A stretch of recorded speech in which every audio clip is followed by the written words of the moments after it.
So it's Tuesday evening, and yesterday I was able to take the long trip home, and I made it back safely. Everything was smooth, and grateful to be back. And just wanted to provide some final thoughts on the trip before I close out this vlog series. And for one thing, it was a really interesting time to travel with vaccine requirements, having to get tested on going there and coming back, having to wear a mask the whole time. Just a lot of opportunities for things to not work out. Almost didn't make my first flight because of not having my testing results for the coronavirus test in time. And so for the people over there in the Bible school, they were surprised that I was even able to come. I'm the first foreign visitor that they've had in a couple of years due to everything. And so really grateful looking back at how the Lord worked all those details out. And one of the things that's really interesting that's happening in Europe that I experienced in the Netherlands is the new legislation requiring having a QR code to get into a lot of public places. For example, restaurants, if you didn't have a code, which you could only get by being vaccinated or recently having had the virus, and you just couldn't get in. I wasn't able to even get in to a restaurant to use their bathroom because I didn't have a QR code. And even though we don't use those in America, they required it. And so a lot of the church, there's people that are concerned, people that I talk to. Interesting is really difficult for the teens in the youth camp. One of the hardest things they're dealing with is if they didn't have a QR code, whether or not that was going to impact their future. Could they go to college? Sometimes the parents wanted them to get it and they didn't want one, or maybe the parents didn't want them to get it and they wanted one. And so a lot of the teens we were talking to they were even having trouble sleeping at night because they're so concerned about it. And I gave them the same advice I give to people here in America concerned about these things. We just have to keep our eyes on Jesus and remember why he has us here, and keep our eyes focused on getting the gospel out and representing Christ to the world around us. So, but it was really interesting.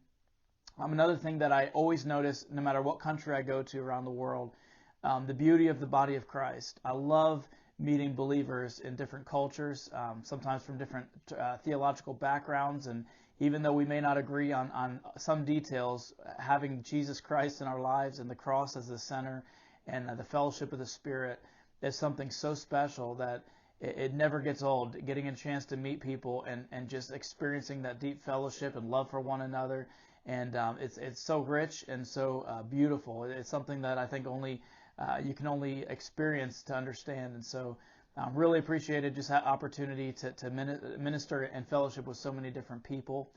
This trip was a little more intense maybe than others because it was a little shorter and we squeezed a lot in. And also I had to do some of my preparation while I was there overseas. And so it was an intense trip. We did a lot, but having the opportunity to minister to so many people in different settings, to youth in a youth camp, to Bible school students in 2 different schools, to married couples, to men, to people from different traditional theological backgrounds, to be able to speak in a Romanian church as well as a Pentecostal church, and just all those opportunities of counseling in between, meeting with leadership, of speaking to the Bible school students, and just so much happened in that week. It's hard to even imagine how much the Lord did. And so I'm so grateful for that opportunity.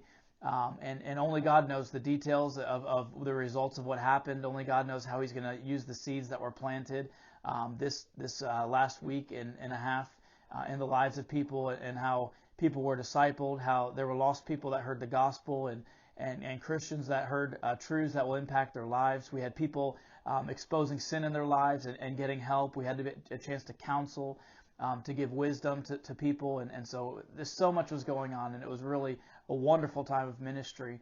And one of the things that I want to thank everyone for, and I always feel it, is the prayers of God's people while I'm there.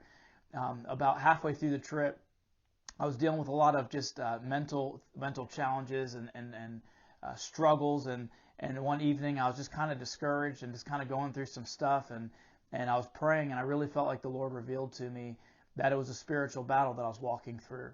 And that, of course, the devil doesn't want me traveling to this country and being able to share the gospel and being able to minister to the church and encourage them and strengthen them. And so when I realized that there are people praying for me.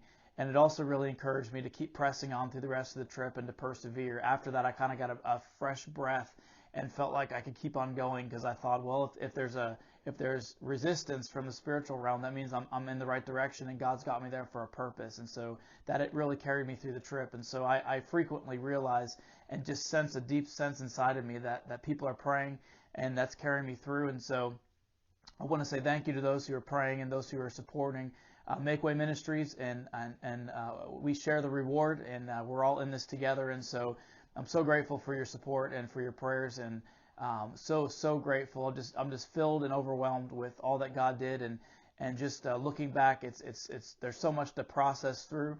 But I know that God made an impact in the Netherlands, and I know that He's going to continue to move in that country. And with the young people that I'm meeting and the church that I know and the Christians that are there, I believe there's a great future for that country, because there's a great light shining through God's people there in the Netherlands. And so thank you so much for staying tuned with me through the trip.